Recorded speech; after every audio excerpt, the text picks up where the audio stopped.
So there was a text message from someone saying they were behind a car. Their friend was kidnapped from a Chick-fil-A in Palm Coast, and they were on the interstate behind the car. Everything on your phone is telling me that you made a phone call to 911. But I didn't talk. Because you did something stupid. Wait a minute. Stop. Is this your residence, sir? This is. Do you have a daughter or a child at the home named by Lily Lee? No. No?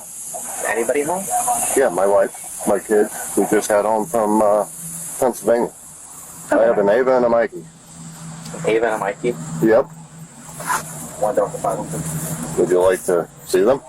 The deputies follow him to his house, where he informs his wife what's going on. There was a 911 call? Yeah, so somebody called in, or well, they texted. Sorry, I'm not You're fine. Someone texted into 911 that someone was getting kidnapped and they were on the interstate, but then when they went and did like a location on the phone, the address was showing up here.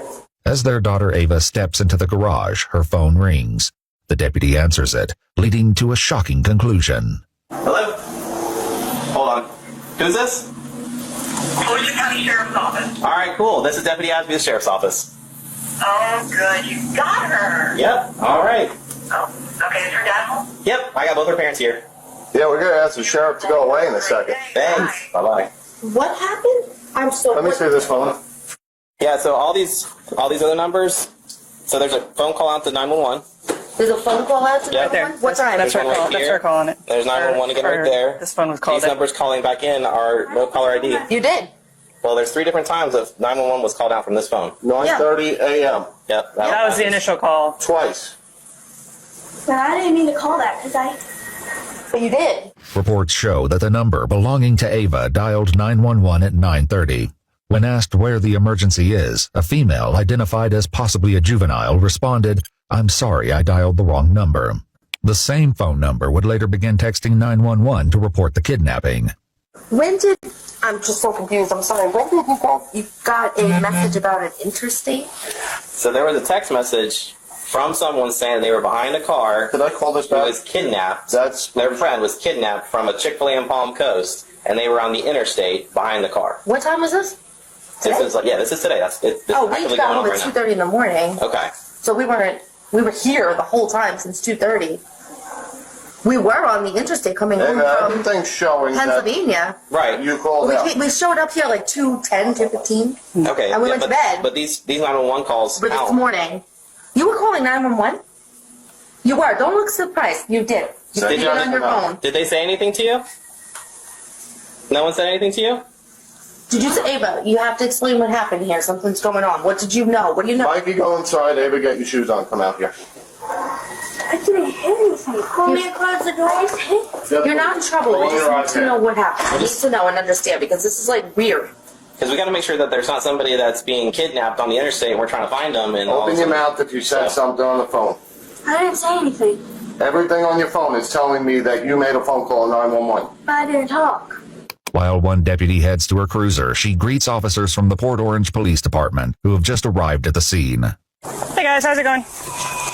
Oh, I was just trying to make heads and tails of that damn call. There's so many notes in it, my God. Yeah, we're trying to figure it out. We're with the parents and the daughter, and I guess the daughter did have. We pulled up the call log, and she did call 911.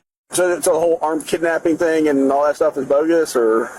There was no text evidence when we looked through it, so I don't know if she deleted it real quick or if it's like through an app. Yeah, it seems it's probably just the swatting thing. She's like 10 years old. So Wow. Okay. yeah. While Ava's parents demand an explanation, deputies prepare to Mirandize the 11-year-old, who has yet to fully grasp the gravity of the situation. You just lied to the police and mommy and daddy. You just lied to everybody. We have 3 sheriffs here. That's stupidity. Tell them what you just did to us. Open your mouth. I'm telling you, open your mouth. She's going to read you something, and then we're going to ask you some questions. What's your name? Ava? How old are you, Ava? All right, Miss Ava, you have the right to remain silent. Anything you say can be used against you in court. You have the right to talk to a lawyer for advice before we ask you any questions and to have the lawyer present during any questioning. If you cannot afford a lawyer, one will be appointed for you before my questioning if you wish. We're reading her rights.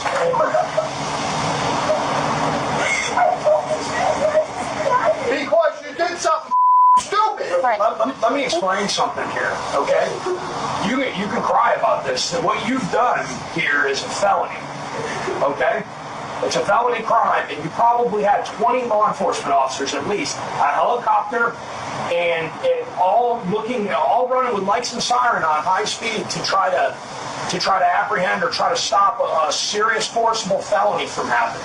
Do you know what happens if one of those officers crashes and gets killed on the way to responding to something that you did as a joke? So you better take this serious. Under pressure from both her father and the deputy, Ava offers an excuse for her actions, which doesn't sit well with the deputy. Ava, you need to tell the exact truth. I don't want a story. I don't care what it is. I want the exact truth. You can't make this go away by being quiet. The only thing you're going to end up, that's going to happen to you is you're going to end up in a pair of handcuffs going to our juvenile facility.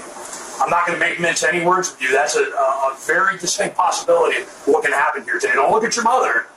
She didn't have any part in this. This was all you. Yesterday, I beat my brother. Said something that I don't know. Just made me pop in the head, and then I ended up doing the check and doing all this. Was he part of planning this with you?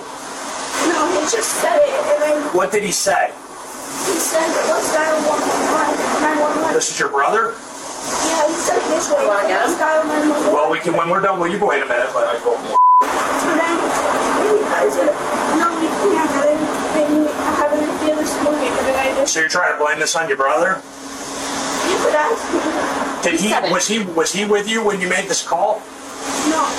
Okay, was he with you when you made these texts? No. Okay, then you did this. You were on your own for this. And if your brother's 7 years old, you're not going to blame your 7-year-old brother for this. This was all your decision.